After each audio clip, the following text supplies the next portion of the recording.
बिस्मिल्लाहिर्रहमानिर्रहीम। अस्सलाम वालेकुम वरहमतुल्लाहि वबरकातुहू। मैं उम्मीद करती हूँ आप सब ईमान के बेहतरीन हालतों में होंगे इंशाअल्लाह ताला। जो बच्चियाँ मेरे चैनल पर नई हैं उनसे गुजारिश है वो मेरे चैनल को सब्सक्राइब कर ले और बेल आइकन के बटन को प्रेस करना ना भूले ताकि मेरा हर आने वाला नया लेक्चर आप तक बर वक्त पहुँच सके। ईमान क्या है सीरीज़, आज हमारा इसका डे 4 है और जो आज का हमारा मौजू है वो है आजमाइश में साबित कदमी। मुश्किलात में ईमान का क्या किरदार है और आजमाइश में साबित कदमी कैसे रखनी चाहिए हमें। ज़िंदगी की जो सबसे बड़ी कामयाबी होती है ना वो होती है जो हमें मुश्किल के बाद मिले। कोई ऐसी कामयाबी जो हमें मुश्किल के बाद मिलती है ना वो सबसे बड़ी हमारी कामयाबी होती है। अक्सर लोग जो होते हैं ना वो मुश्किलात को बदकिस्मती समझते हैं। वो कहते हैं कि ये जो मुश्किलात है ना ये हमारी बदकिस्मती की वजह से हम पर आ रही हैं, लेकिन जो ये मुश्किलात होती है ना दरअसल यही मुश्किलात ईमान, हमारे जो ईमान होता है ना उसको आजमाती है और हमें मजबूत करती है। और ये मुश्किलात हमें हमारा ईमान मजबूत करने और हमें आजमाने के लिए आते हैं। आजमाइश जो होती है ये ईमान को मजबूत बनाने के लिए आती है। अल्लाह ताला कुरान पाक में फरमाते हैं सूरतुल अनकबूत आयत नंबर 2 में, क्या लोगों ने ये गुमान कर लिया कि वो सिर्फ ये कहने पर छोड़ दिए जाएंगे कि हम ईमान लाए और उनको आजमाया ना जाएगा।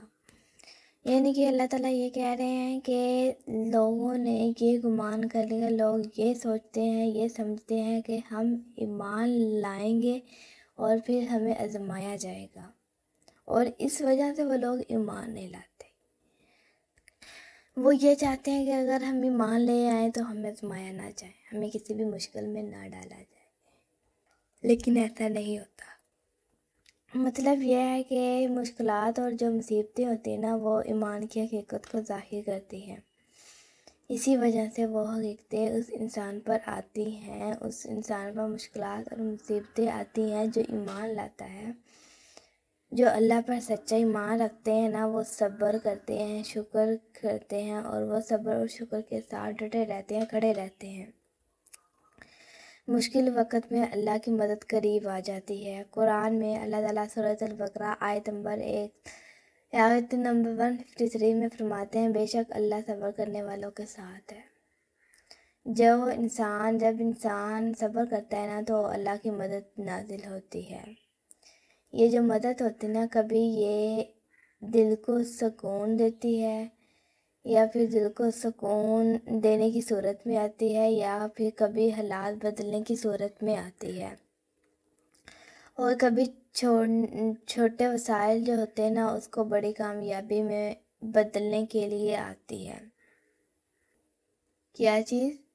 मदद, अल्लाह की मदद। ईमान वाले मुश्किल की हार नहीं बल्कि सबक समझते हैं। आम इंसान जो होता है ना वो मुश्किल को बदकिस्मती समझता है, लेकिन ईमान वाला जानता है कि हर आजमाइश जो होती है ना उसमें कोई हिकमत होती है।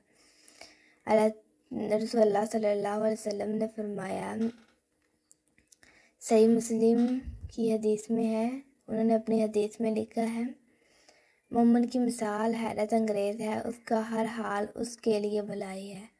अगर उसे खुशी मिले तो शुक्र करता है और ये उसके लिए अच्छा है, अगर उसे मुसीबत पहुंचे तो सब्र करता है और ये भी उसके लिए अच्छा है। इसलिए ना इस हदीस से मालूम होता है कि जो ईमान वाला है ना वो हारता नहीं है बल्कि वो सीखता है और मजबूत होता है। मिसाल ले लेते हैं हम,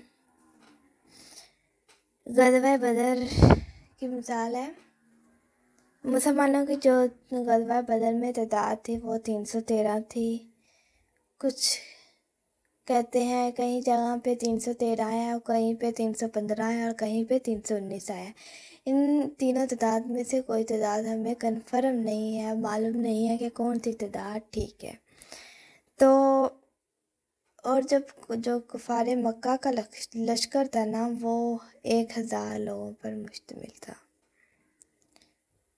या फिर इस कुफारे लश्कर जो तादाद थी वो 1000 से ज़ायद थी।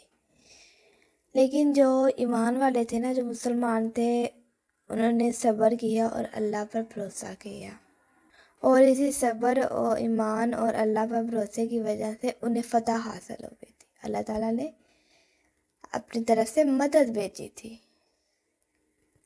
فرشتوں کی مدد، فرشتے آئے تھے مدد کے لیے انسانوں کی شکل میں۔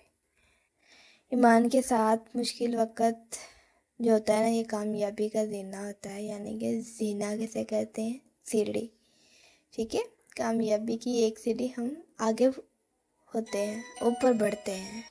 جو صبر کے ساتھ اللہ پر بھروسہ کرتا ہے نا جو بندہ، اس کے لیے ہر آزمائش ہوتی ہے نا، وہ ترقی ہوتی ہے اور جو قرب الہی کا ذریعہ بن جاتی ہے۔